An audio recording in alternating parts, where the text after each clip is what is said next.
Magandiya Sutta.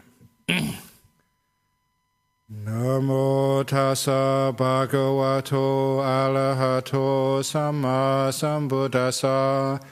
Namo tassa bhagavato arahato samma sambuddhassa. Namo tassa bhagavato arahato samma sambuddhassa. Buddhang dhammang sanghang namasami. So today the Magandiya Sutta, number 75 of the Majjhima Nikaya.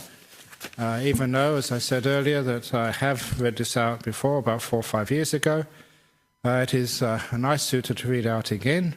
Number one, it just shows that even though you're a Buddha, there's still people who criticize you and think bad of you, and how you deal with such criticism, and how there was a philosophical difference as well, that the person was very much into enjoying the world, and the Buddha was saying that no, he doesn't know what real pleasures are, and also making this marvelous little saying that Nibbana is the greatest bliss, the highest happiness, and the Eightfold Path is the best of all paths, and teaching this Magandiya in a very, very severe way, just the difference between sensual pleasures and the peace from the five senses, and giving him the very, very famous, one of my favorite similes, a simile of the blind man with a dirty piece of cloth. So there's many, many great similes. So this is going to be in the Magandiya Sutta, but also, because I have read this out before, I'm going to also say some background about Magandiya first of all, because there's another reason why this fellow Magandiya was not all that happy with the Buddha. So to tell you this, that I'm going to talk about another Magandiya, who apparently, according to the commentary, was the uncle of the Magandiya in this sutta over here. This Magandiya, he was a wanderer, a person who was almost into some sort of spirituality, but there was people from all different types of spiritual traditions in the time of the Buddha, just as they're in today. And we can see that his philosophy over there was just enjoying himself.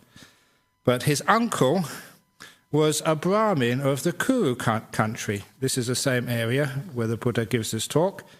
And this Magandiya, the uncle of the one who's the subject of this sutta, had a very beautiful daughter called Magandiya. And many men of high station sought her hand, but the Brahmin did not consider them worthy. The Buddha one day became aware that both Magandiya and his wife were ready to listen to the Dhamma, so he visited their village.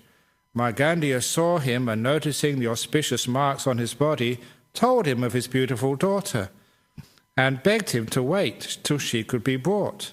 The Buddha said nothing, and Magandiya went home and returned with his wife, and his daughter, arrayed in all splendor. In other words, he was trying to marry his daughter off to the Buddha, thinking that he was the only one worthy of such a beautiful daughter. And on arriving, they found the Buddha had gone, but his footprint was visible. And Magandiya's wife, skilled in such matters, said the owner of such a footprint was free from all passion. But Magandiya paid no attention, and going a little way, saw the Buddha and offered him his daughter. And the Buddha thereupon told, and I know you give us many offerings, but that's not the proper offering to offer to any monk, your daughter. So he offered him his daughter. And the Buddha thereupon told them of the Buddha's past life, his renunciation of the world, his conquest of Mara under the Bodhi tree, and even the unsuccessful attempts of Mara's very beautiful daughters to tempt him. And compared with them, Magandiya, the daughter of this guy, was, he said, a corpse filled with 32 impurities, an impure vessel painted without. He would not touch her with his foot. Now, sometimes, that's according to the commentary, sometimes that's not the right thing to say, as we'll find out later on. And at the end of this discourse, it was actually a good thing for the parents, because at the end of this discourse, apparently, Magandiya and his wife, they were ready to hear the Dhamma, they became non-returners. And so they couldn't marry the daughter off to the Buddha, but they listened to the teachings and they were really inspired. They understood them, and they sort of became anagamis, that's non-returners. And as for the daughter, it is said they gave their daughter into the charge of her uncle and retired from the world, and later on became arahats. But what happened to Magandiya is the next part of this story. This is the daughter who the Buddha rejected. Now, of course, when you call anybody someone who is a vessel of filth, what was it again? A vessel, he said, she was a corpse filled with 32 impurities, an impure vessel painted without, he would not touch her with his foot. She got quite understandably a bit upset, and she carried that with her for her whole life. So Magandiya, the daughter of the Brahmin Magandiya, when the Buddha rejected her father's offers of marriage with her, her parents joined the order, giving her in charge of her uncle. And the latter, her uncle took her to Udana, who was the king of Kosambi, who made her, he was quite interested in her, made her his chief consort. And Magandiya was incensed against the Buddha for having called her a vessel of filth. And when he came to Kosambi, she planned her revenge on the Buddha. Having discovered that Udana's other queen, Samawati, she was a very, very great disciple of the Buddha. And her companions, so Samawati and her companions were in the habit of watching for the Buddha through the windows in the walls of their rooms. So she told the king that this Samawati, one of the other queens, and her friends were conspiring to kill the king. For some time the king refused to believe this, but when the holes in the walls were shown to him, he had them closed up and the windows built higher. The plan having failed, Magandiya hired a slave to revile and abuse the Buddha in the streets. Nanda suggested to the Buddha they should go elsewhere, and the Buddha answered, I am like the elephant who has entered the battle. I must endure the arrows that come upon me. And after 7 days the abuse ceased. And Magandiya then persuaded her uncle to send 8 live chickens to the palace and sent a page with them to the king's drinking place. When the king asked what should be done with them, she suggested that Samawati and her friends should be asked to cook them for the king. Now, these were Buddhists and these were live chickens. So the king agreed to ask this, but the woman refused to deprive an animal of life. Magandiya said they should be tested and sent word by the page that the cooks were to be cooked for the Buddha. Were they not cooking the chickens because of their precepts, or was it because they wanted to cook the chickens for the Buddha himself? And what they actually did, this was a trick, on the way they exchanged the live chickens for dead ones. So Samawati and her companions then cooked them and sent them to the Buddha. So I was trying to prove that, they would do this for the Buddha, but not for the king. But even the king, though not knowing of the exchange, would not be convinced of Samawati's disloyalty. So then Magandiya obtained a snake from her uncle with its fangs removed, and she inserted it in the shell of the conch which Udana carried about, closing the hole with a bunch of flowers. Udana, the king, was in the habit of spending a week in turn with each of his 3 main queens. When he announced his intention of going to visit Samawati, this queen who was in trouble because she was a Buddhist, Magandiya begged of him not to go, saying she had a dream and feared for his safety. But the king went, and Magandiya went with him as he lay asleep with the conch under his pillow. She pulled out the bunch of flowers, and the snake lay coiled on the king's pillow. Magandiya screamed and accused Samawati of wanting to kill the king, and this time Udana believed her. And so he placed Samawati and her friends in a line, one after the other. And he sent for his bow and shot an arrow at Samawati's breast. But the arrow failed to pierce her. So that meant it was some psychic phenomena. So convinced of her innocence, the king pleaded for her forgiveness and gave her a boon. And she chose that the Buddha should be invited to come to the palace every day. But the Buddha would not accept the invitation. He sent Ananda in his place. And once more, Magandiya conspired with her uncle against Samawati. And so they couldn't get the king to kill them, so they decided to kill them themselves. They had all the pillars of Samawati's house wrapped in cloth, soaked in oil, and when Samawati and her attendants were inside, the house was set fire to. Samawati saw the flames spreading and exhorted her friends to be mindful and meditate, and apparently they attained to the various fruits of the path. Nudena questioned Magandiya very carefully and became convinced of her share and that of her uncle in the crime. He then sent for all Magandiya's relations, saying he wished to reward them. But they didn't reward them as they expected. He buried them waist deep in the palace grounds and covered them with straw, and then set fire to them. And when it was burnt, they had their bodies ploughed with an iron plough. And pieces of flesh were ripped from Magandiya's body, fried like cakes in oil, and the daughter, Magandiya, was forced to eat them. Yuck. So now it gives an idea of how that family Magandiya looked at the Buddha at the time. And sometimes it might explain some of the reason why. This would be that daughter's cousin, the wanderer Magandiya. But also I should say that during this, when we get to the real sutta here, please, because this is on air and because we haven't got that much time, people are only allowed 3 questions, no more than 3.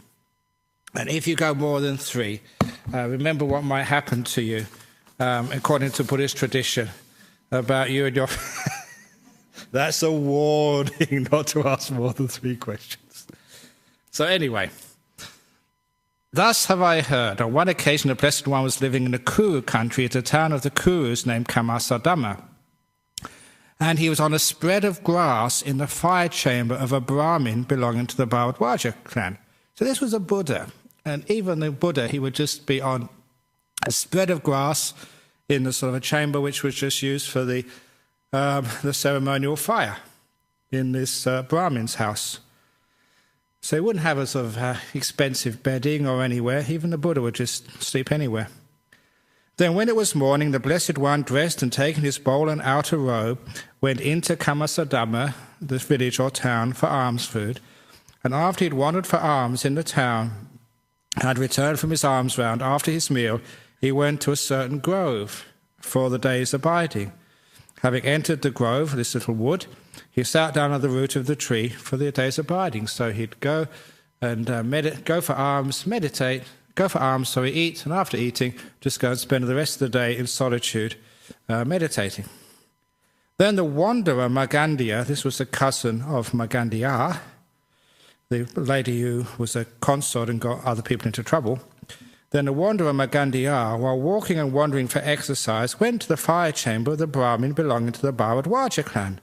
There he saw a spread of grass prepared, and asked the Brahmin, "For whom has this spread of grass been prepared in Master Bharadwaja's fire chamber? It seems like a recluse's, like a monk's bed." "Master Magandiya, there is the monk Gotama, the son of the Sakyans, who went forth from a Sakyan clan. Now a good report of Master Gama has been spread to this effect. Itipiso bhagava alahang samma sambuddho vija chavana sampano sukato loka vidu anutaro puisa dhammasarati satta deva manusanang buddho bhagavati. So you can see it translated there. And I say that because sometimes when we do this chanting, some people want to know where this chanting comes from. And it comes from these standard phrases here about the qualities of the Buddha. In English, the Blessed One is accomplished, fully enlightened, perfect in true knowledge and conduct, sublime, knower of the worlds, incomparable leader of persons to be tamed, teacher of gods and humans, enlightened, blessed. And he said, this bed has been prepared for that Master Gotama. Indeed, Master Bharadwaja, it is an ill sight we see when we see that bed of that destroyer of growth, Master Gotama. Now, it's very hard to translate a Pali word which is really putting somebody down into English, especially when people are trying to be polite when they write these translations.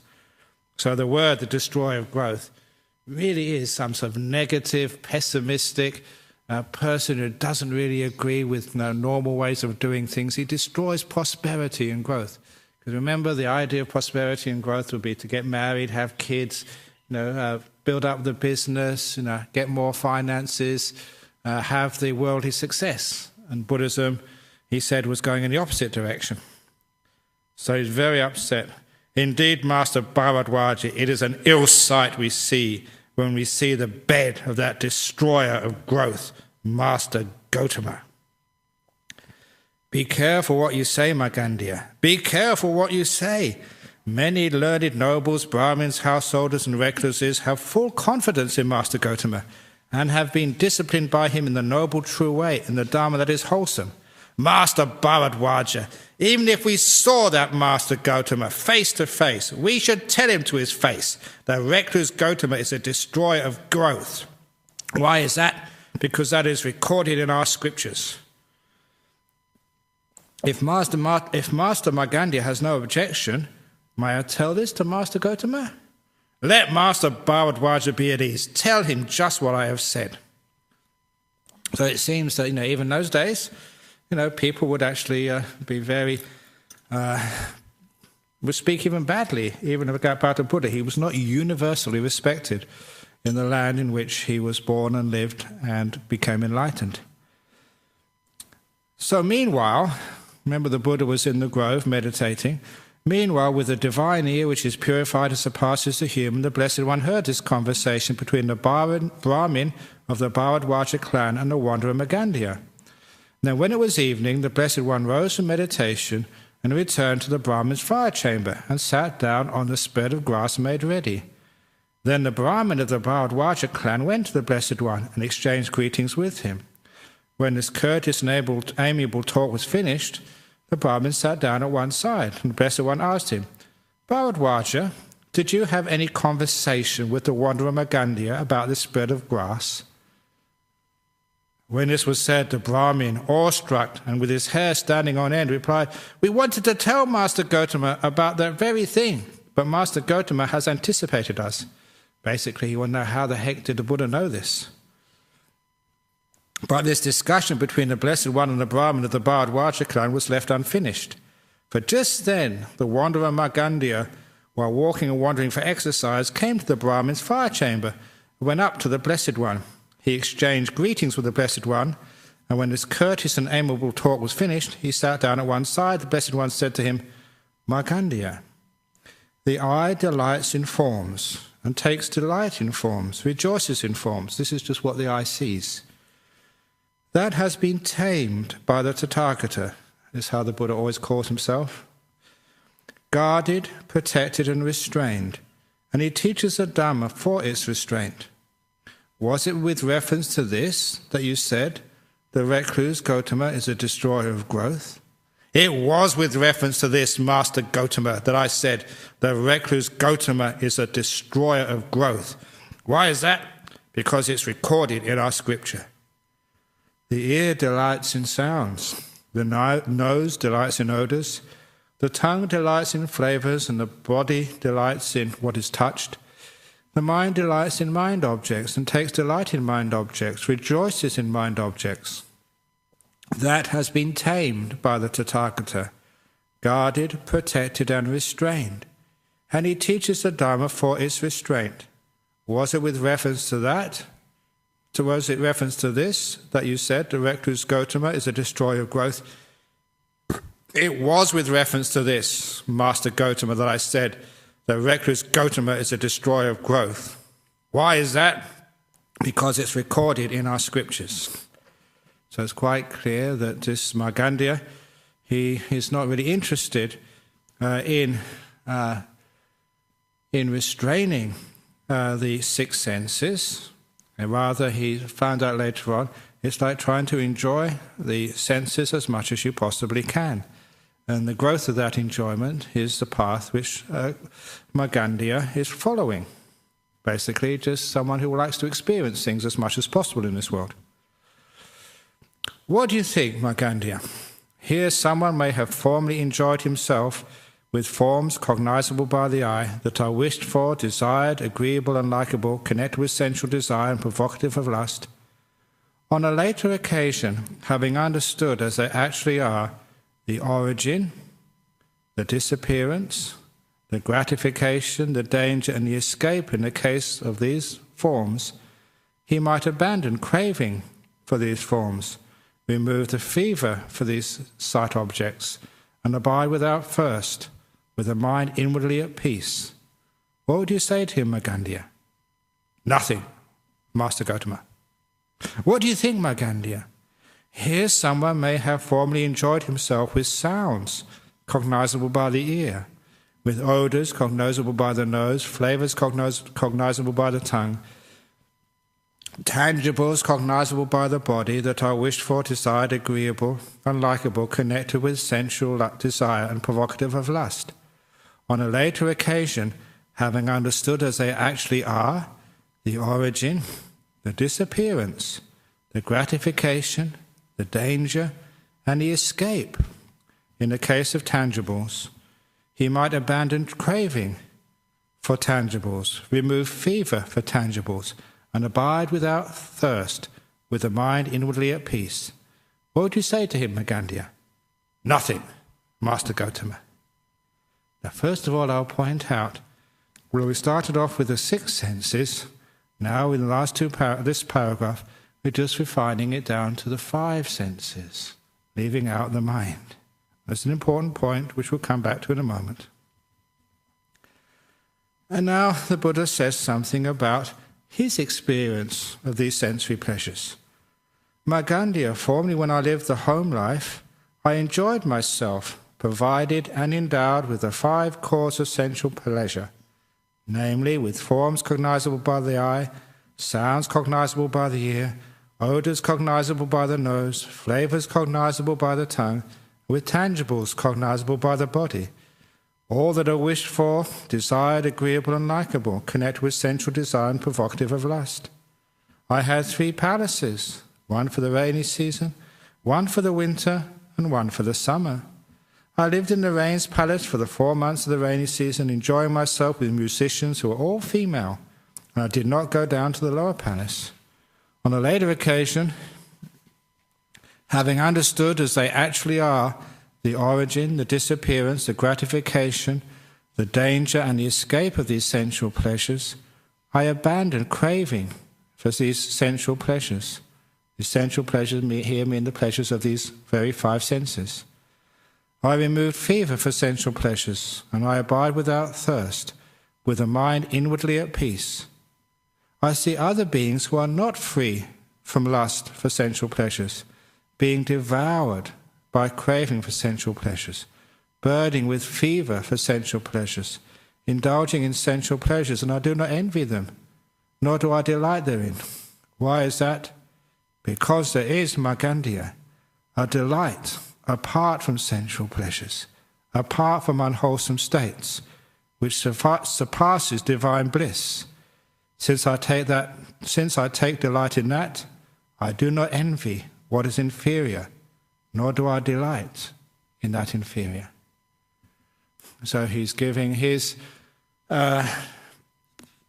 experience before he became a monk of all of the enjoyable time he had with the 5 senses. But now he was saying that having removed the thirst and fever for these 5 sense pleasures, he delights in something which is superior.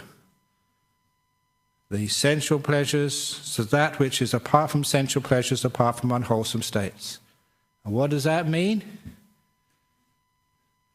What is that which is apart from sensual pleasures, apart from unwholesome states?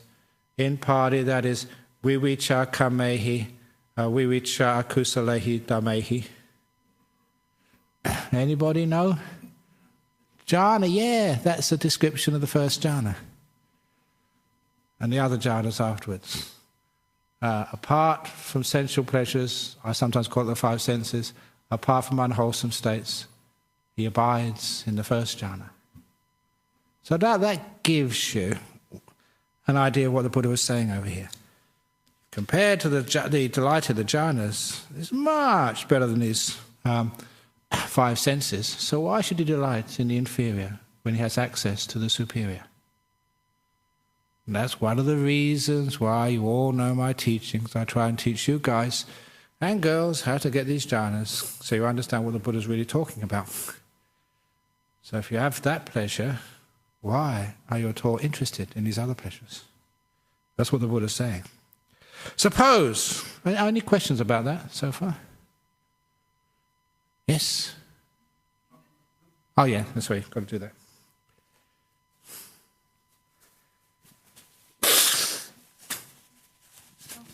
Only part of your time is spent in jhanas. the rest of the time, are you not allowed to indulge in the pleasures of the senses? That's a very good question. If, you're only spending part of the time in jhanas, and people can only spend part of the time in jhanas as a human being. You still have to sort of exist in the world with the five senses. So what should you really do?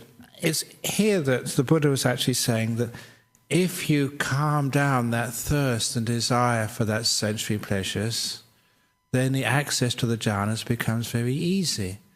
But if you really indulge in those sensory pleasures for the rest of the time, that's what makes the jhanas almost inaccessible. So what the person does is, yes, they have the delight in the jhanas accessible for them, but the rest of the time they just calm that fever and that sort of excitement for the five senses. And the reason they do that, again, I haven't got into this yet, is they understand these five things: the origin of these sensory pleasures, their disappearance, their gratification, danger, and escape. It's not mentioned here, but what the origin of these things, how they come together. For each of these senses, you say, it's just a beautiful object comes in front of the eye. And because that beautiful object comes into the eye, that's why it's attractive.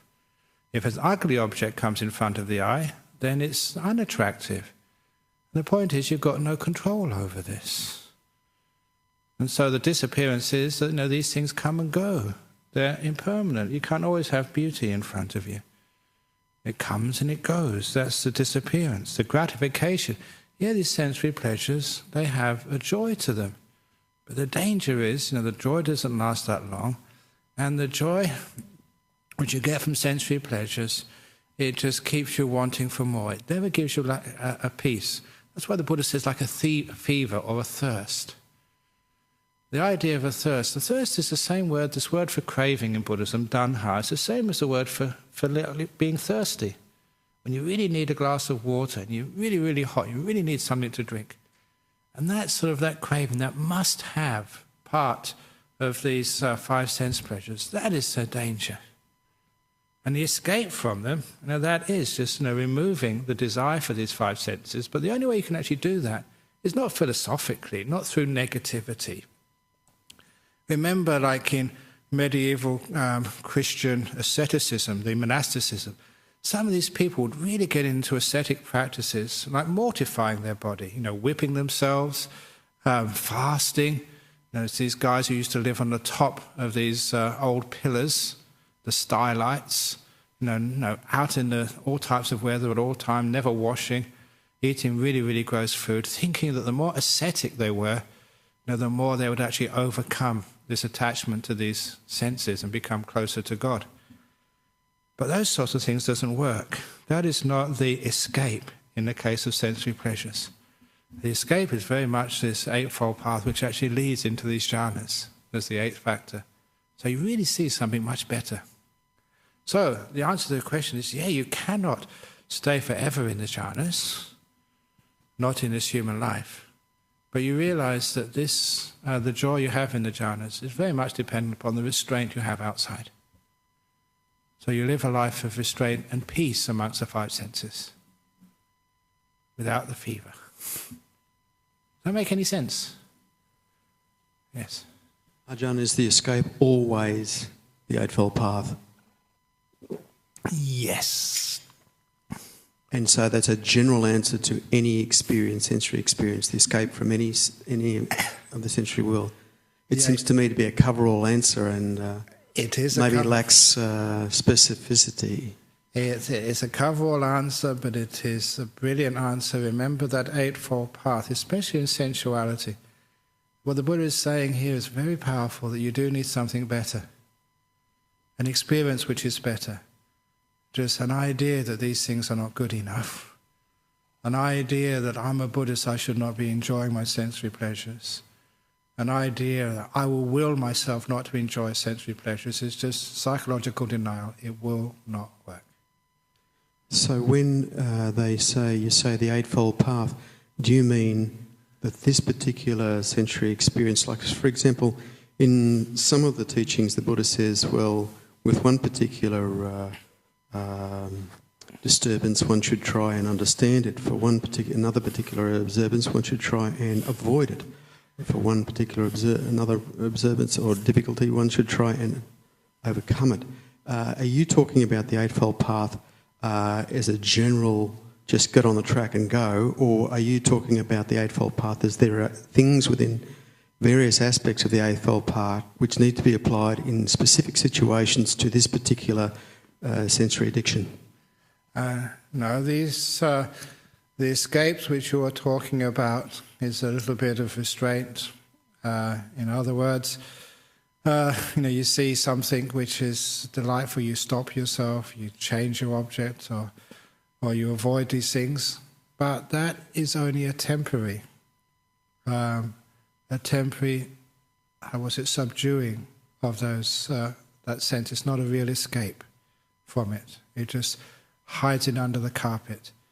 A very good example of that is, again, from Ajahn Chah's biography. He would often tell us that when he was a young novice, maybe 18 or 19 years of age, with all the hormones going through his body, whenever he'd see a pretty Thai girl, he would have lust. It's just normal, natural for a boy. So he decided for the 3 months of the rainy season retreat, he would never look at a human being. He'd put his eyes down. When he went out on alms round, he would never look at a woman at all. Not a man either, and except the other monks in the monastery. And he had such strong control that he managed to complete that 3 months. But then after the 3 months, when his vow was over, the first woman he looked at, he got so much heat in his body. He got so much lust. And he realized that type of avoidance was so superficial. It never really got to the root of the problem. You just put it under a rock. Actually, it was worse than putting it under a rock. If you put a rock over a plant, a lot of times it will kill the plant. This just made the power more strong. So are you saying then that the escape is always developing something greater in its levels? Exactly. You develop something greater, more delightful. You see, the real way through it is these 5 things. Seeing the origin, the causal origin of these pleasures. When you see their causal origin, it's not under your power. It has a cause outside of your will, outside of your intelligence, outside of your power and your wisdom. These things come and they go, no matter who you are. Later on, the Buddha gives the simile of a king or a king's minister who is supposed to be so powerful, so wealthy, they should be able to get whatever they want. But even they can't do that. How can we? So the origin and their disappearance go according to causes which are outside our control. That's one of the reasons why this is not going to be happy. And you see also, yes, they do have a gratification. We're not denying that these things don't give people pleasure. But we're saying they have a danger to them as well. So, just one of the similes the Buddha gave is like borrowing money. If you borrow money from the bank, it's great. Have enough money, you can go on a holiday overseas, you can get your house, you can buy a nice car, big red sports car. That's a gratification. But the danger is you've got to pay it back. And the thing is, when you pay these loans back, you have to pay them back with interest. More than actually you gave for the car, you have to pay it back with more. So he said that a lot of times you're borrowing happiness. You have to pay it back with interest. That's the suffering afterwards. When you get the bills, that's the suffering. I want to just finish off with, and lastly, the escape. The escape, is the Eightfold Path. Please come over here. And one of the reasons it's the Eightfold Path, and I'm saying this because it does culminate in the jhanas. It's a path which supports and culminates in these jhanas, which give you another way of experiencing life and what real pleasure is. And this is why those are the pleasures of the mind. And these other ones are the pleasures of the 5 senses. Yes? So is the Buddha's sort of warning that in the worldly pleasure, however big or however successful, however mega pleasure it is bound to end with despair? Yes. There's just no escape from that? there is an in terms of the escape from that. worldly. Well, there's no worldly escape. It has to be eightfold. No matter path. how intelligent or how well Exactly, yeah. you scheme this film. That's right, yes. Always end in despair Of course it does. or disappointment. Disappointment. It's never quite enough. The movie you go and see, the food you taste, the sex you have, is almost there, but never quite enough. Or the power, or You the always need some success, more or the next week. esteem, or the recognition, Of all course it's end there. in despair. Of course it does, yes. I'm getting to know a bit about fame and recognition now, and it's very despairing.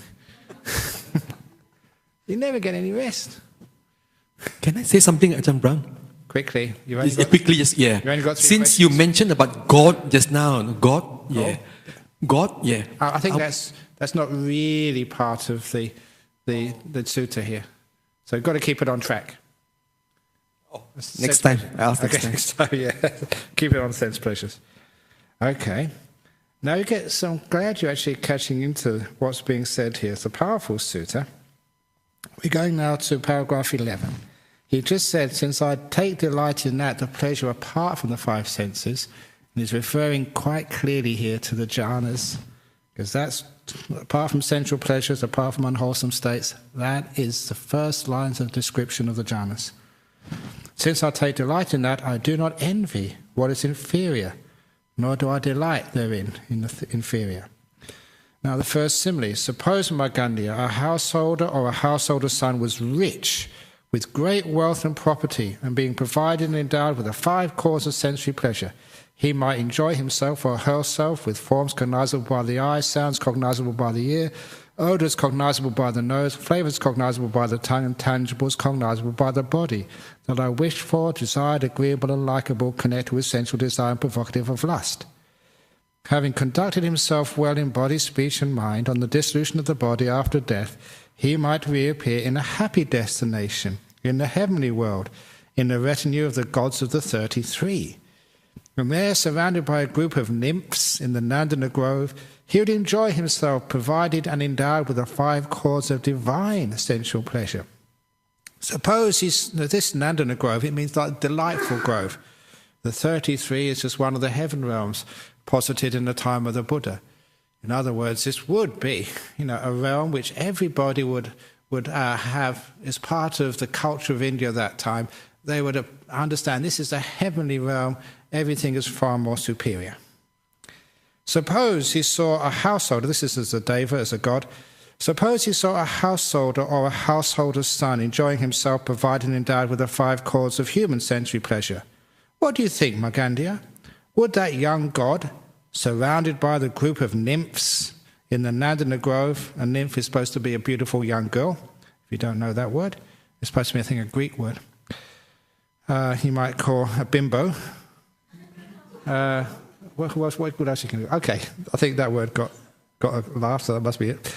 Would that young god, surrounded by the group of bimbos in the Nandana grove, enjoying himself, provided and endowed with the 5 causes of divine sensory pleasure, would he envy the householder or the householder's son for the 5 causes of human sensory pleasure, or would he return to human sensory pleasure? No, Master Gautama, why not? Because heavenly sensual pleasures are more excellent and sublime than human sensory pleasures. So too, Magandiya.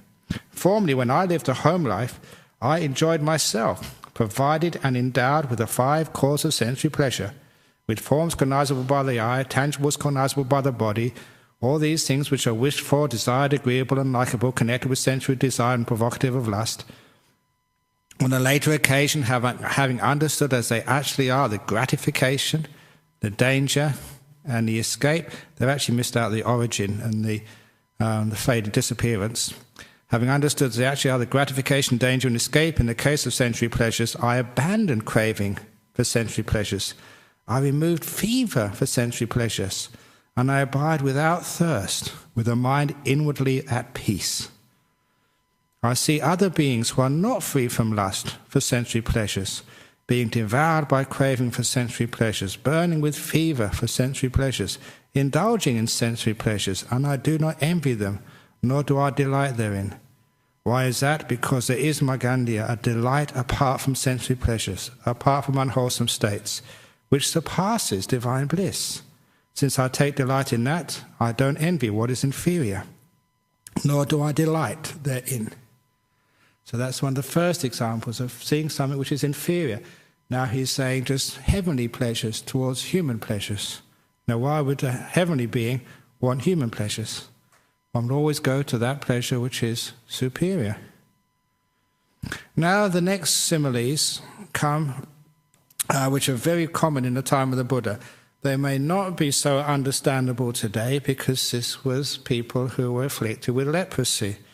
And it seems from the reading the Buddha's scriptures, in many places they use this simile, that people with this disease of leprosy, with sores and blisters on their body, because scratching and because these things getting infected, devoured by worms, it seems that what they would often do would actually try and cauterize their body over burning charcoal and thereby get some sort of relief from this terrible itch.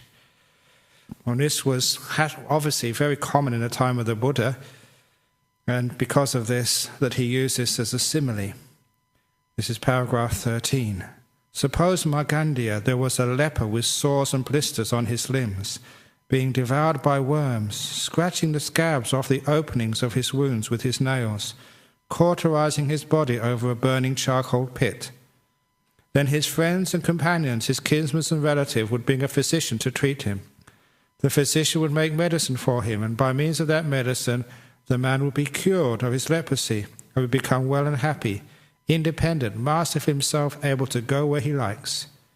Then he might see another leper with sores and blisters on his limbs, being devoured by worms, scratching the scabs of the openings of his wounds with his nails, cauterizing his body over a charcoal pit. What do you think, Magandiya? Would that man envy that leper for his burning charcoal pit or his use of medicine? No, Master Gotama. Why is that? Because when there is sickness, medicine has to be made, and when there's no sickness, medicine does not have to be made. So too, Magandiya, formerly when I lived the home life and enjoying these sensory pleasures, and now I don't. Since I take delight in something more superior, I don't envy what is inferior, nor do I delight in the inferior. So this is a simile which may not come across as well as it should. But if you've ever had sort of a skin disease and the itch, sometimes scratching it, feels so much pleasure for a few seconds. I remember when I first came here to Perth, I must have carried this in from Thailand, but I had ringworm on my testicles. And I remember they got me some medicine, but when you scratched it, it was just so voluptuous. You get so much pleasure out of scratching this terrible itch, but afterwards it hurt like hell. And I don't know if you ever had something like ringworm before, or some of these skin diseases. Sometimes you just really want to scratch. And yeah, it's great scratching it. You really feel this great pleasure, but then afterwards it's terrible. That's similar here to some of these sores of leprosy. Burning on the charcoal pit would give a sense of pleasure, and scratching them would give pleasure. But it's not a very nice pleasure. And the Buddha is actually saying this is the itch of the five senses, the itch of wanting some excitement to see, to hear, to listen to. Another one, again a leper simile. Suppose, Magandiya, there was a leper with sores and blisters on his limbs, being devoured by worms, scratching the scabs off the opening of his wounds with his nails, cauterizing his body over a burning charcoal pit. Then his friends and companions, his kinsman and relative, would bring a physician to treat him. The physician would make medicine for him, and by means of that medicine, the man would be cured of his leprosy, would become well and happy, independent, master of himself, and able to go where he likes. Then two strong men would seize him Then two strong men would seize him by both arms and drag him towards a burning charcoal pit. What do you think, Magandiya? Would that man twist his body this way and that? Yes, Master Gotama. Why is that? Because that fire is indeed painful to touch. It's hot and scorching. What do you think, Magandiya? Is it only now that fire is painful to touch, hot and scorching? Or previously too was that fire painful to touch, hot and scorching? Master Gautama, that fire is now painful to touch, hot and scorching, and previously too, that fire was painful to touch, hot and scorching. For when the man was a leper with sores and blisters on his limbs, being devoured by worms, scratching the scabs off the opening of his wounds with his nails, his faculties were impaired thus. His faculties were impaired. Thus, though the fire was actually painful to touch, he mistakenly perceived it as pleasant. So, this is saying what the leper was feeling. He mistakenly perceived it as pleasant, even though it was painful. So too, Magandiya, in the past, sensory pleasures were painful to touch, hot and scorching. In the future, sensory pleasures will be painful to touch, hot and scorching. And now, at present, sensory pleasures are painful to touch, hot and scorching. But these beings who are not free from lust for sensory pleasures, who are devoured by craving for sensory pleasures, who burn with fever for sensory pleasures, have faculties that are impaired. Thus, though sensory pleasures are actually painful to touch, they acquire a mistaken perception of them as pleasant. I remember when I saw that teaching first, that's, wow, all the things I thought of as pleasant, are they really pleasant? Or is it mistaken perception? And it brought me to a famous story in my own life, my first glass of beer. As a 14-year-old, I snuck into this pub in Richmond, to the southwest of London, and got myself my first half pint of beer.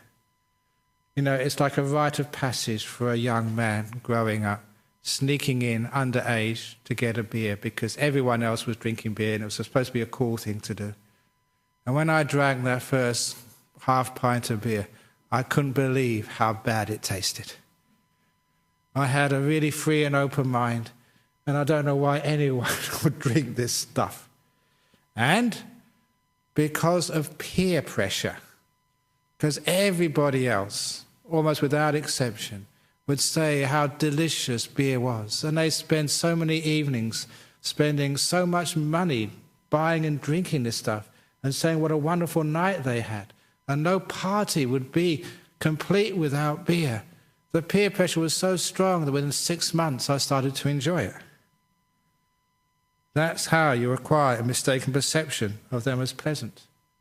Later on in my monk life in Thailand, again, we didn't really have much medicine at all to keep us healthy. We're very, very poor. And somebody got this book, I remember it was by a fellow called Armstrong, called The Water of Life. And he was saying that urine was a great medicine and cures many, many things.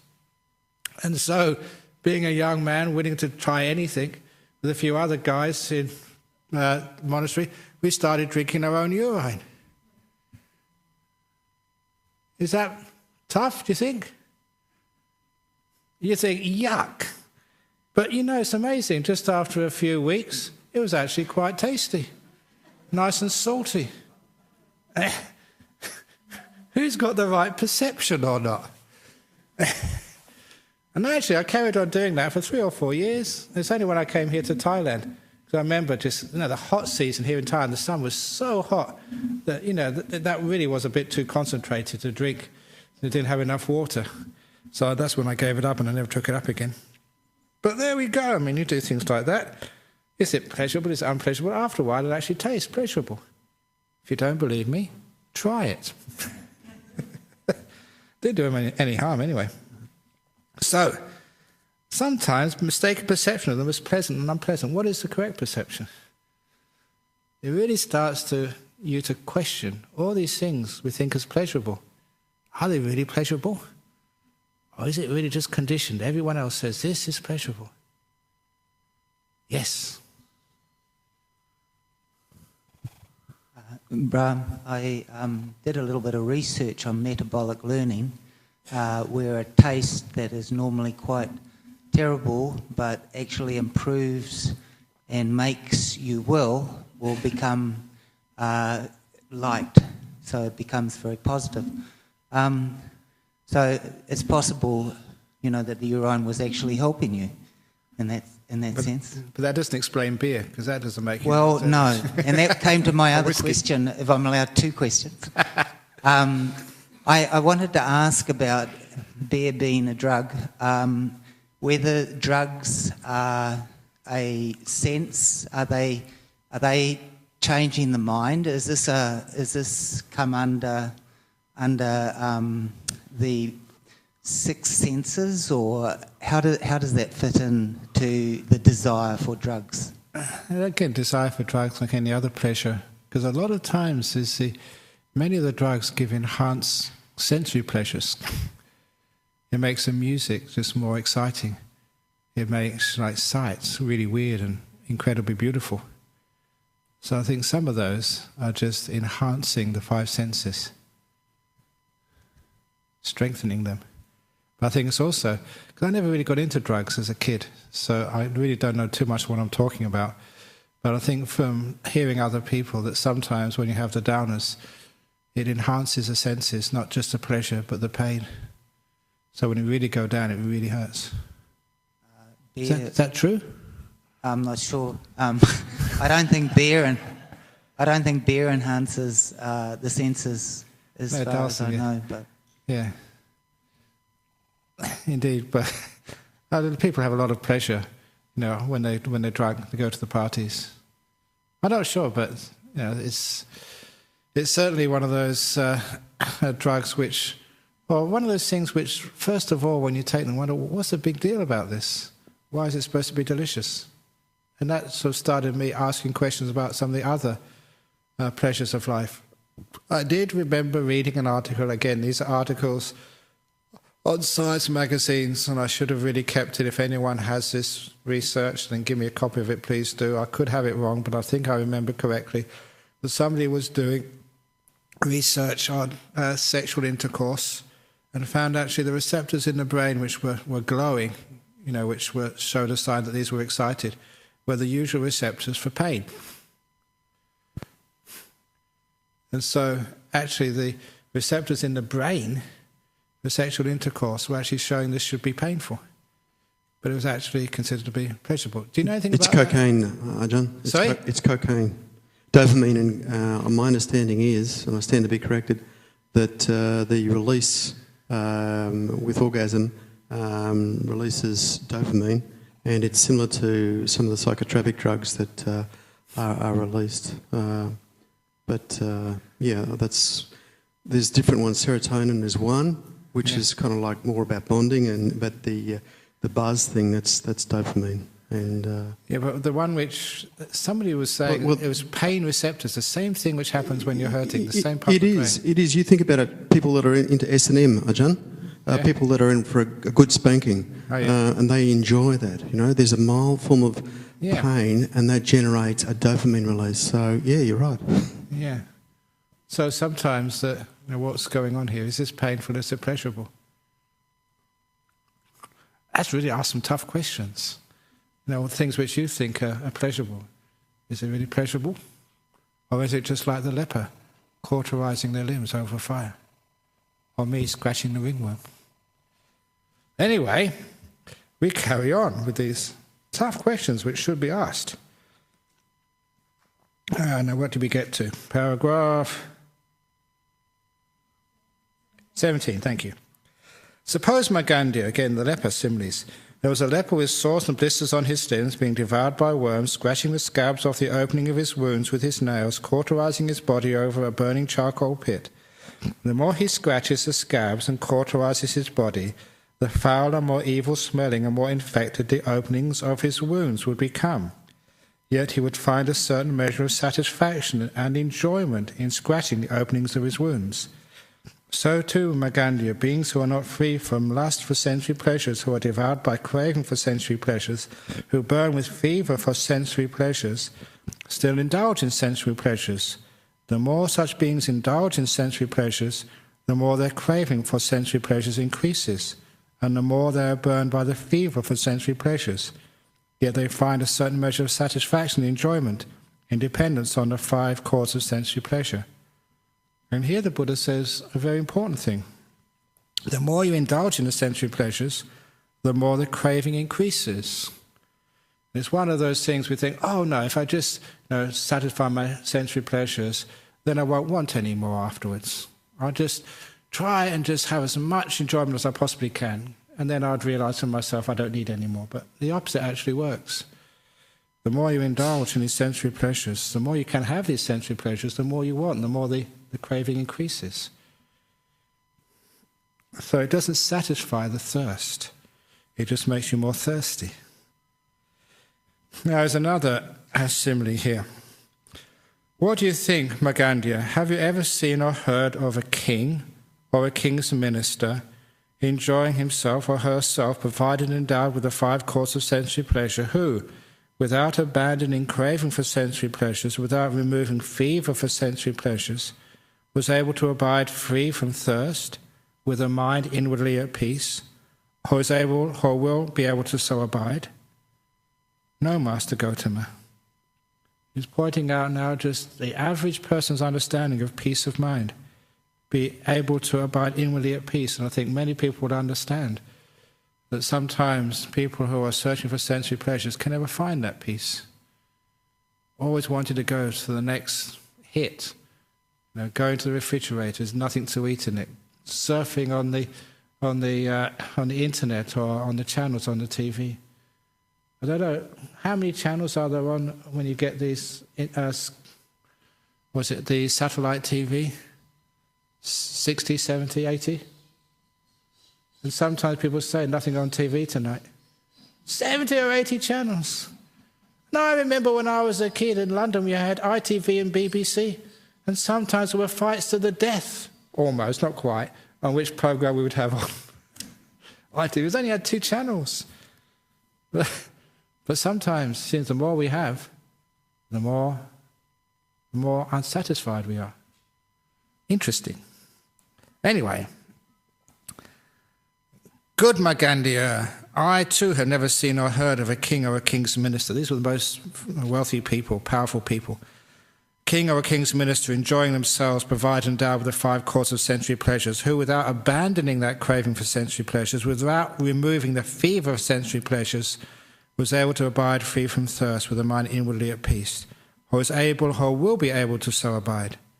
On the contrary, Magandiya, those recluses or Brahmins, these are the monks, the nuns who would wander the forests and roads of India at that time, those recluses or Brahmins who abide or will abide free from thirst, with a mind inwardly at peace, all do so after having understood as they actually are the origin, the disappearance, the gratification, the danger, and the escape in the case of sensory pleasures. And it is after abandoning that craving for sensory pleasures and removing fever for sensory pleasures that they abided or abide or will abide free from thirst with a mind inwardly at peace. Then at that point the Blessed One uttered this exclamation: the greatest of all gains is health. That's the greatest wealth, is good health. And Nibbana is the greatest bliss, the greatest happiness. That's a very famous saying, Nibbanang paramang sukhang. The word paramang, we have that in English, paramount. The words are connected. You might say Nibbana is the paramount happiness. The Eightfold Path is the best of all paths, for it leads safely to the deathless. The deathless is a simile for Nibbana. When this was said, the wanderer Magandiya said to the Blessed One, "It is wonderful, Master Gotama, it is marvellous how well that has been expressed by Master Gotama. The greatest of all gains is health. Nibbana is the greatest bliss. We too have heard this said by earlier wanderers in the tradition of the teachers, and it agrees, Master Gotama.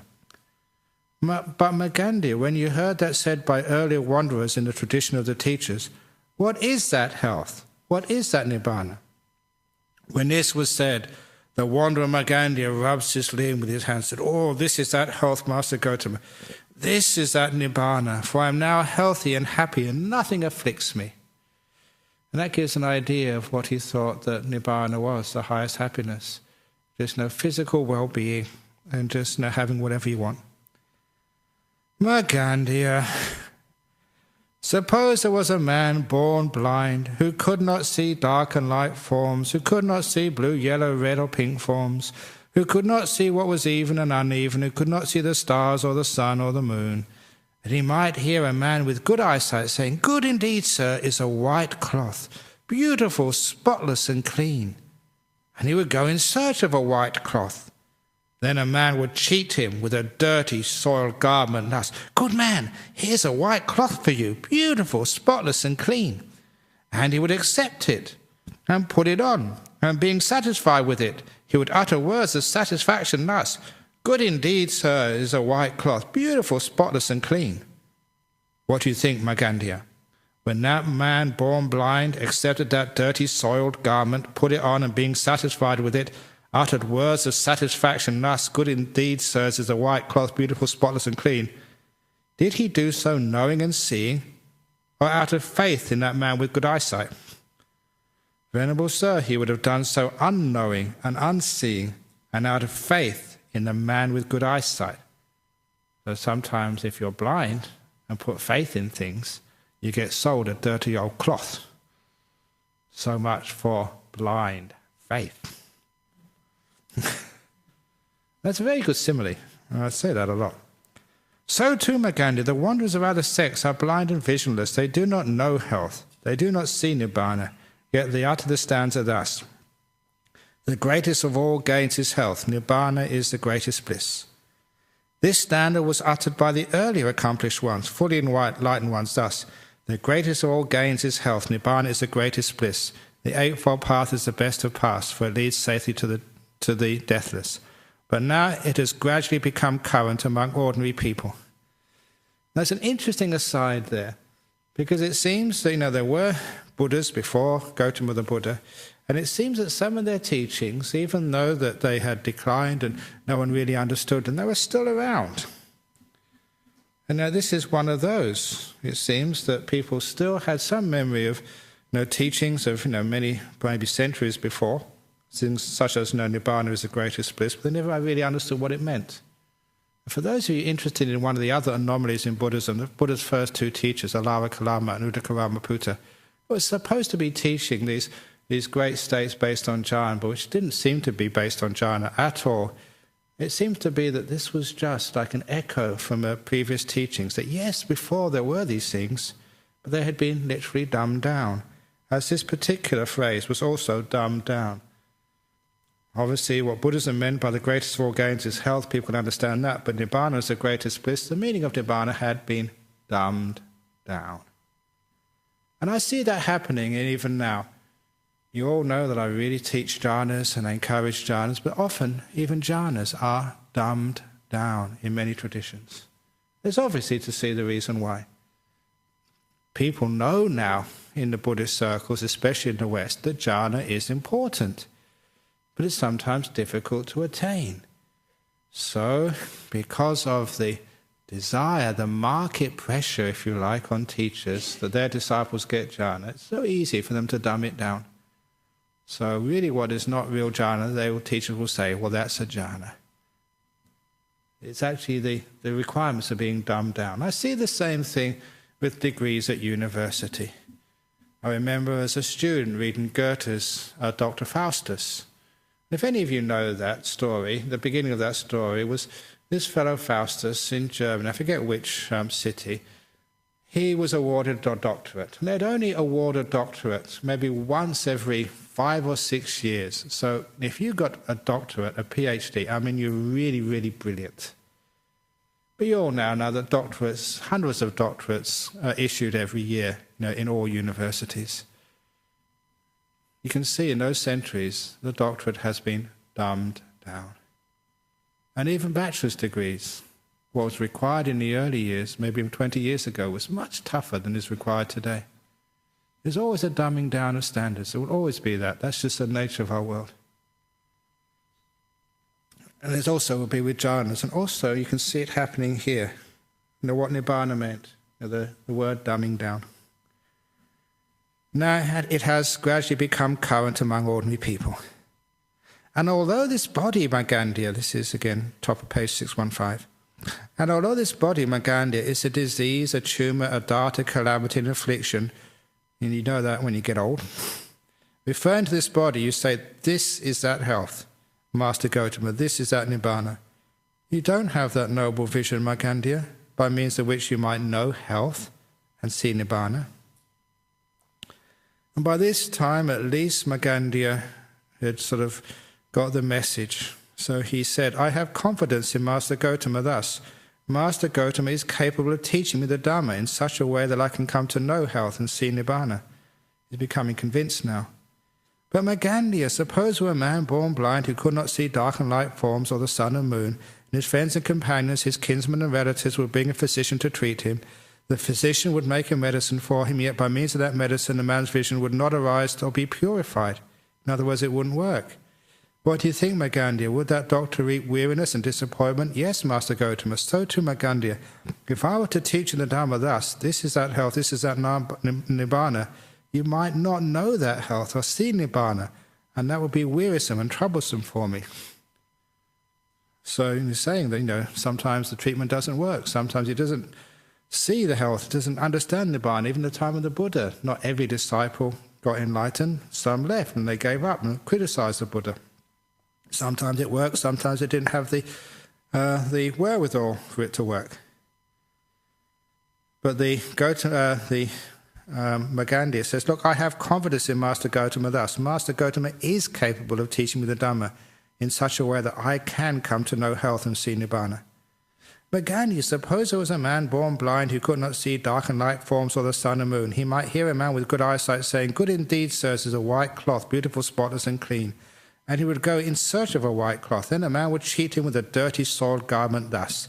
Good man, here is a white cloth for you, beautiful, spotless and clean. He would accept it and put it on. Then his friends and companions, his kinsmen and relations would bring a physician to treat him. The physician would make medicine, emetics, purgatives, ointments and counter-ointments and nasal treatment. And by means of that medicine, the man's vision would arise and be purified. Together with the arising of his vision, his desire and liking for that dirty, soiled garment would be abandoned. Then he might burn with indignation and enmity towards that man, and might think that he ought to be killed thus. Indeed, I have long been tricked, cheated, and defrauded by this man with this dirty, soiled garment, when he told me, good man, here's a white cloth for you, beautiful, spotless, and clean. So too, Magandiya, if I were to teach you the Dhamma thus, this is that health, this is that Nibbana, you might not know health and see Nibbana. Together with the arising of your vision, your desire and lust for the five aggregates affected by clinging might be abandoned. Then perhaps you might think, indeed, I have long been tricked, cheated and defrauded by this mind, this citta. For when clinging, I've been clinging just to material form. I've been clinging just to feeling. I've been clinging just to perception. I've been clinging just to formations, including your will. I've been clinging just to consciousnesses. I make that a plural now. It's a much more accurate translation, to consciousnesses. With my clinging as condition, being comes to be. With being as condition, birth. With birth, condition, aging and death, sorrow, lamentation, pain, grief and despair come to be. Such is the origin of this whole mass of suffering. That's a dependent origination there. So he's saying that, if I do get cured and I actually see, I'll be pretty pissed off that I've been tricked for such a long time. And what's fascinating here, the thing which is tricking you is your citta, your mind. Powerful thing to say. This mind of yours, sometimes you trust too much. It's very tricky, is this mind. That's one of the reasons why people have so many delusions. I mentioned this in the retreat. How can you trust your thoughts and perceptions? How many of your thoughts, which you trusted in the past, you were sure you were right, you turned out to be wrong? How many of your perceptions are real? Does beer taste delicious, or is it wrong perception? It can be very confusing. What the heck should I believe? What should I trust? And there is an answer. Again, it's other places in the suttas, in the teachings of the Buddha. The only perceptions and thoughts you can trust are those which occur when these 5 hindrances have been removed. The hindrance of desire, ill will, restlessness, sloth and torpor, or doubt. If you have any desire in your mind, you won't perceive or see or think what's really there. You'll only perceive and think what you want to think, all bent by desire. That's why, to me, beer tasted delicious, because I wanted it to taste delicious. That's why I remember my friend, there was this crazy idea in the late 60s that for those of you who couldn't afford LSD, you put a banana skin, banana peel, in a piece of, some of you are laughing, you must have done that as well, put that in a piece of aluminium foil, and when it went off, it had this hallucinogenic effect. And electronic banana. That's what in Donovan's song, Mellow Yellow, I think. And anyway, so one of my friends tried that. And we all asked him, did it work? Did it work? I said, oh, it's amazing. Wow, it's just really high. Wow. We found out afterwards it was just a total myth. It doesn't make, there's no truth to that rumour at all. It was just one of these myths which was current amongst the hippies of London at that time. And the United States, I think that's where it came from. But the point was that because he expected it to have some hallucinogenic effect, it did. Wanting creates your perceptions and the thoughts. So if there's wanting there, the first hindrance, forget it, you can't trust your thoughts or perceptions. Ill will. Again, the ill will, you can perceive anybody as really awful, negative. You can criticize even the Buddha, as this guy did here, out of ill will. Your perceptions and thoughts get bent.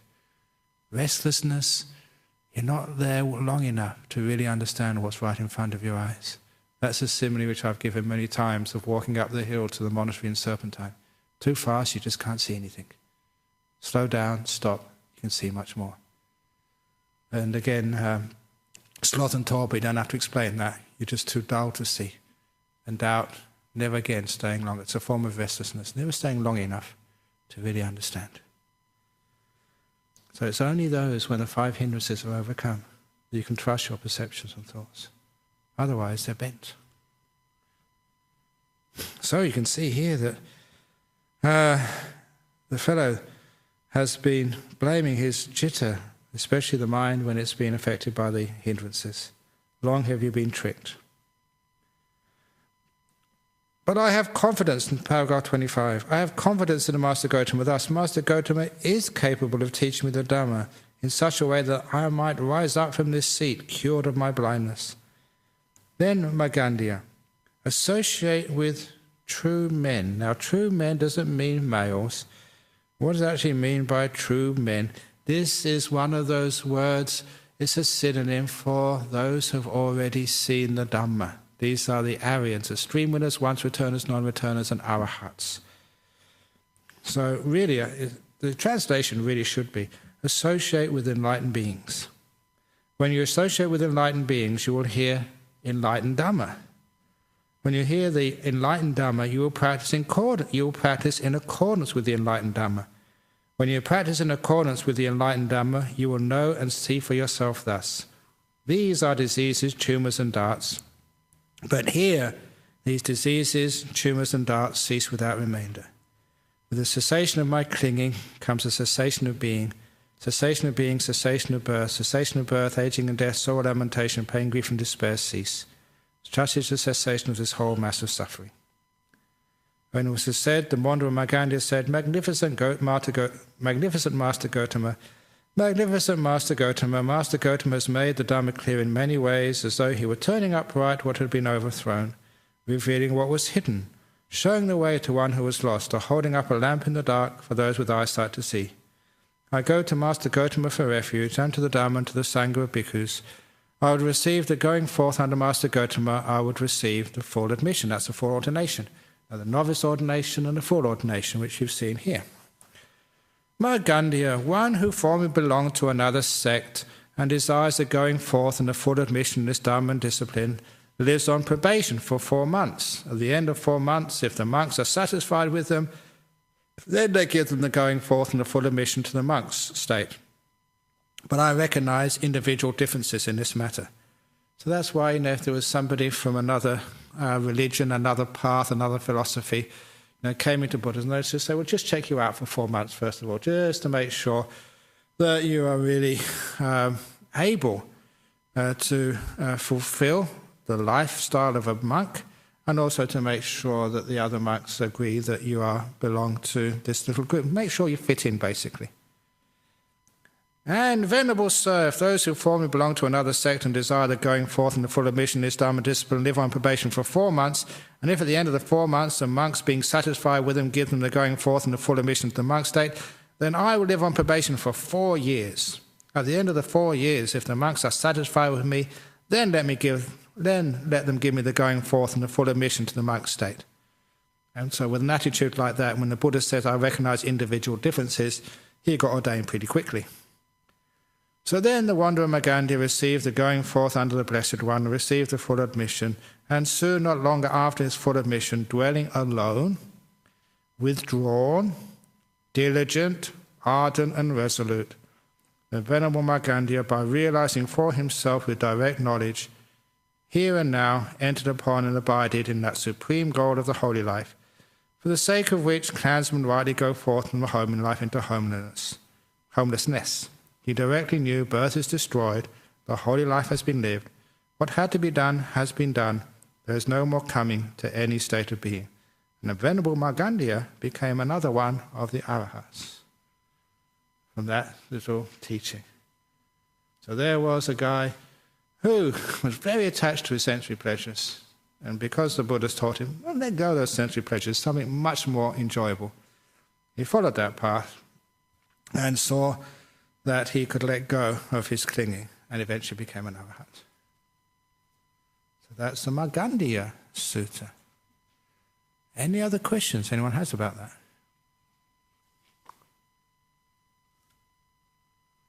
And about the perversions of perceptions, how sometimes, whether it's a leper or the blind man, can be sold a white cloth when it's really a dirty cloth. It's very challenging, that, because it really takes you away from your comfort zone. All the things which you've been taught and encouraged in our world, that this is happiness. The advertisements you see on TV. Happiness is a new car, because when you get a new car, there's always a beautiful girl sitting in it somewhere. It's not the car you want as a young man, it's the girl sitting next to you in the passenger seat. At least that's what I did when I saw all these advertisements. It's just the law of the pleasures. Or you see, I still remember just seeing these amazing pictures of New Zealand and the mountains and the lakes there. And I always wanted to go there. It looked so beautiful, but what you didn't see in the photographs were the sandflies. As soon as I went there, I couldn't stand still. Sandflies all over you. So there's a lot of the things in the sensory pleasures which we don't see. But when you actually see them properly, it challenges you. It threatens some of the very reasons for your existence or what motivates your life. That's why it's tough as a monk teaching this. Because sometimes people, you guys are weird. Get a life. Go out and enjoy yourself. Yes. I've got a question about how we add on to the senses. It's to do with sex, and it's to do with how you might meet someone and make mad passionate love with them, and that's all fine, but then that moves forward and things develop over about a 12 or 18 months period where the dopamine hit from that initial biological thing dies away and you're left with the raw warts and all person. You then decide you want to be with this person and you build a sense of loving relationship and learn how to develop and trust that person, and intimacy deepens over a number of years. Essentially, this is something that you add on to the initial experience. My question is that added on experience of trusting and deep intimacy that you begin to share with another person, is that something that is essentially a delusion, that is the sense of being able to trust someone else and to keep the faith in your relationship with that person? Would the Buddha consider that those add-ons a delusion, or would the Buddha consider that mental emotional process something that has value in inclining one towards Nibbana? Okay, there is a certain element of those experiences which is a letting go of your desires, a letting go of your selfishness when you have to take into account the wishes of a partner. And there is that trust, is a little bit of letting go, which you have to do. To have those really great sexual experiences, you really have to take away your sense of self and control and just really go with it.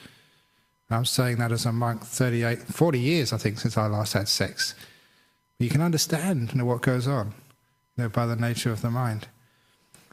But there is a certain path, so far you can go, but you can't go any further.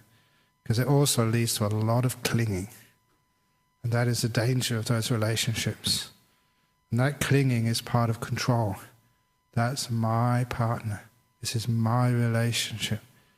And the ability just to let it go is very, very difficult.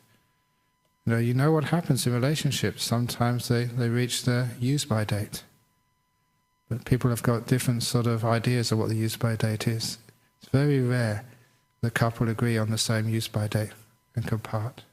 One of the things that happens in a good relationship where there's deepening experiences of intimacy over a long period of time is that usually when one partner dies, although there is sadness, there's usually a real capacity for the other partner to say, well, I really enjoyed what we had and I'm grateful for what we had, and that's the end of it, and I'm happy for what we had rather than I'm miserable for what I don't have now. Is that an indicator that you've basically been plodding along the correct line?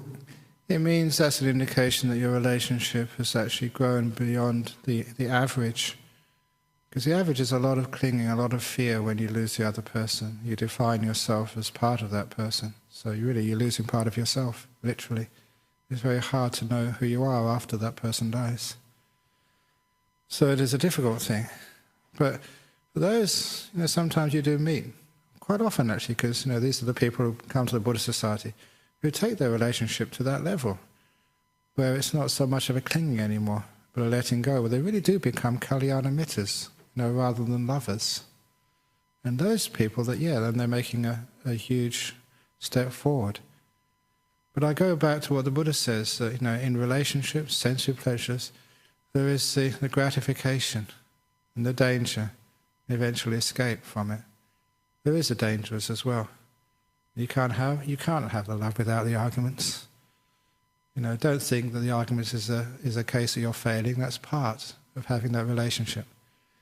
It's part of the learning, the growing.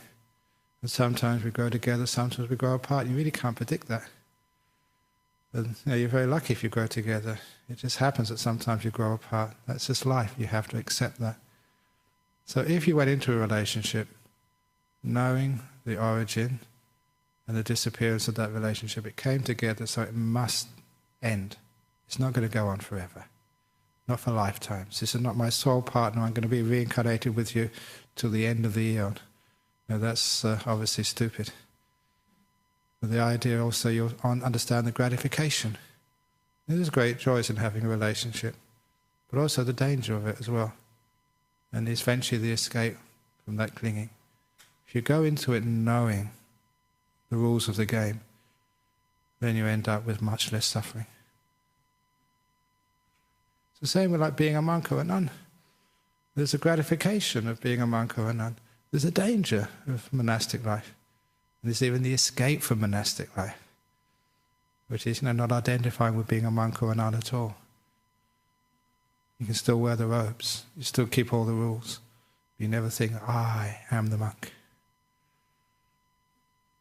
So going into it, knowing what you're getting into, I think is the key to success. There's a couple of questions from overseas, which I should address now. Actually, this is not overseas, it's just over the Swan River. It's south of the river. Shane from Fremantle. When I try to observe my reaction to sense pleasure, the desire seems to grow. So I'm trying to avoid things that I know create strong desire. Does this not develop the parami of renunciation? Desire doesn't seem to have subsided, though. It's a hard battle. It's a very good question. I think it's answered earlier on. Just by observing your reaction to sensory pleasure, just by being mindful of it, is not enough. Because the sensory pleasure still has a hold on you. The desire seems to grow. And that often happens. What you pay attention to seems to grow in intensity. The tension seems to feed it.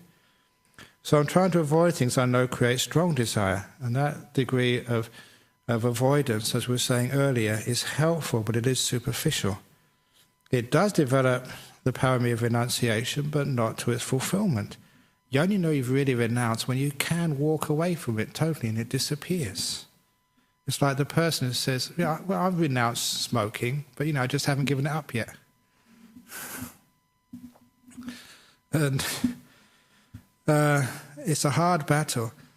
And the way, again, the escape, which we mentioned earlier, the Eightfold Path, get into such deep meditations that you have these jhanas, and then you find that you're not so interested in those things anymore. It's because you have another pleasure. And you just see these things are like a dirty old cloth, which people say is beautiful and white and clean and so wonderful. You have to change the way you look at life. And to do that you need, as I think one step which you said, Chris, to really change the view of life you need the most almighty kick up your backside. And that is like the jhanas. They really just turn you, what's the Australian expression, arse over head or something. There's an old Australian expression up here.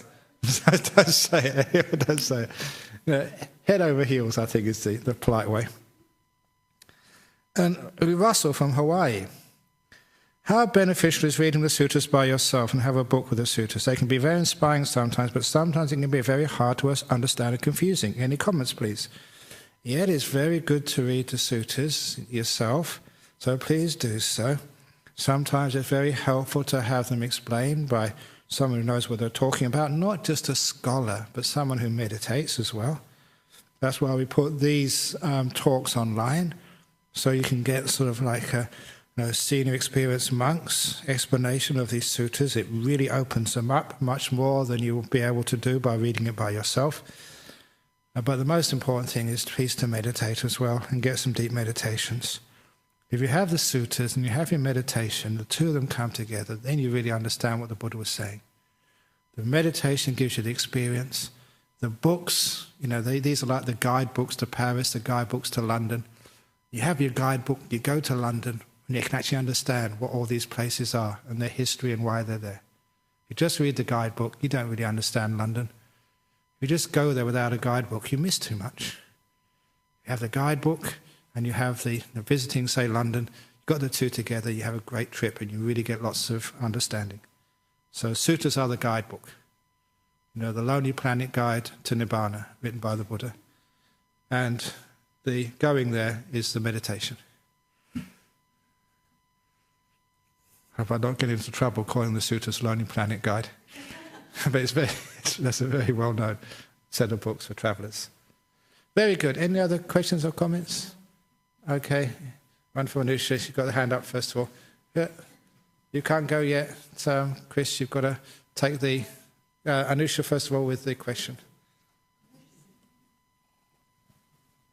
The next one is Cheng. Is jhana the only way to get over sense pleasure? And till you get into that, do you just have to be careful?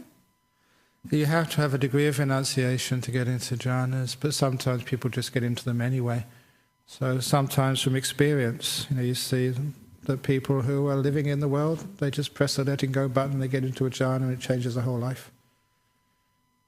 It helps. And as I gave a talk last Wednesday to the monks, I mentioned the pure mind. Developing a very pure mind, non-fault-finding, kind, generous, really good person. And that type of mind easily gets into jhanas. So one of the ways is developing the pure mind, and that's where the other factors of the Eightfold Path come in. Having precepts, but not keeping precepts like some Puritan, being afraid of making mistakes. But you have this really beautiful pure mind, which doesn't really want to say any bad words about anybody. Doesn't want to criticize, always sees extenuating circumstances. Like someone said last night, they were angry.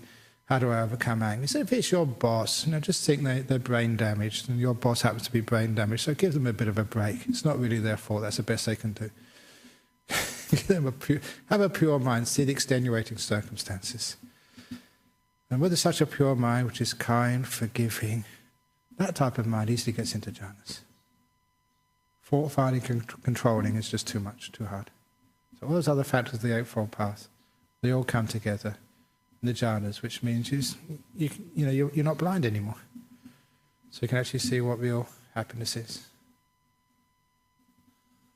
And people do it. That's amazing. All the years which I've been teaching, somebody asked me, well, are you teaching in vain, Ajahn Brahm? Do people actually get these jhanas? And they do. And sometimes at first it was surprising. This is a person with a wife, this is a person with a husband, they're young, they seem to be enjoying themselves. If you look deeper, it's people with very pure minds. They seem to be the ones who get the jhanas easy. I don't need to explain to you what a pure mind is, because that's something we all understand. A pure heart, pure mind. Okay, next question was from Cheng.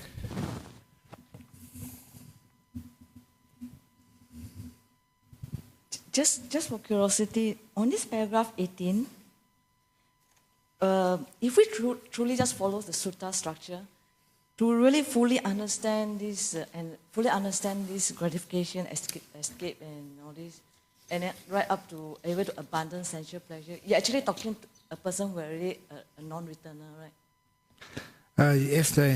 No, not necessarily. If you understand the origin, the disappearance, the gratification, danger and escape, if you understand that, that is going to be a great cause for letting go.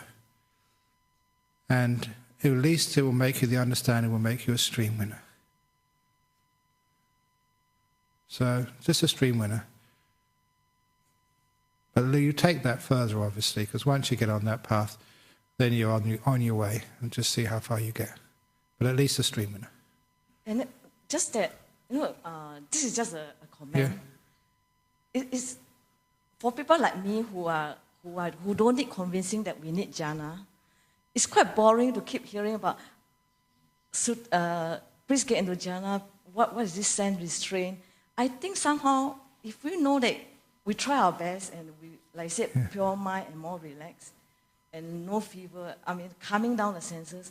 I think once you get into the jhana, just to get the structure of the sutta, it seems that the training of the sense restraint that when we talk about gradual training, it goes more than that once you get into stream winner, because then and then you really, really know how to abandon. Indeed, yeah. So it says. And I think the Sutta 122 is a very good example, I think, to say that how you go further, because the book's been printing about mindfulness, sense, walking here and there. I think we need it, yes. That's why we got monastery, where people can delegate to do, they want to renounce and go into jhana. Not that you can go into jhana, but what I mean is you go into a refinery of mind and heart.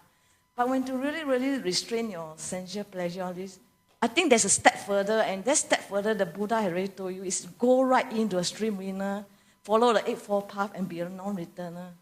Yeah. And I think this part of the teaching, people are not into it. People are just going on the sense restraint before jhana. Do we need jhana to do sense restraint? I get very bored. Yeah. No, I know that was just an old question. Do you really need jhana? And you know my views on that. That's why I teach like this. It's actually there's no way out other than going through the jhanas. It's just what happens when you abandon your desire for the senses.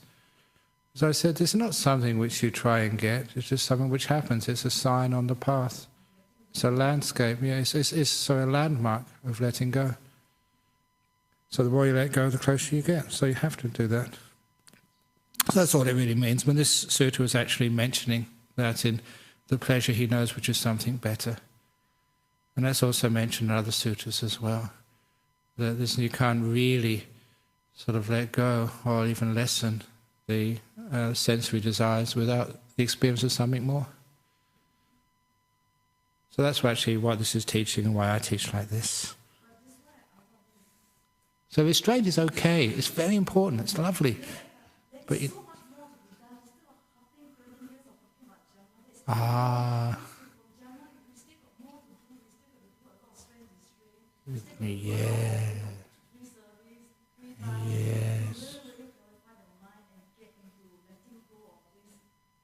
Indeed you do.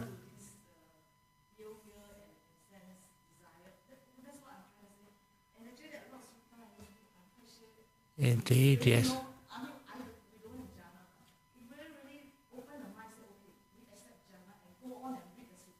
Very good. Yeah. Book knowledge is very good, but you also need to meditate as well. The two of them go together. Yeah. You need the microphone. We're getting late now, so this will be the last question.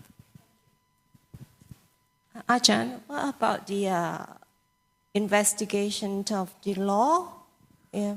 The investigation of the law is basically all the Dhamma, is what we're doing here with the Dhamma class. So this is actually part of understanding what the Dhamma really is. But to be able to truly abandon those 5 hindrances, which I mentioned earlier, the way to abandon those 5 hindrances is by getting such a still mind, the jhanas, so those hindrances are fully abandoned. That's almost the task of the jhanas. After they are abandoned for a long time, then you can investigate the Dhamma, knowing that what you're actually seeing and perceiving is trustworthy. You're not being sold a dirty cloth as a white one.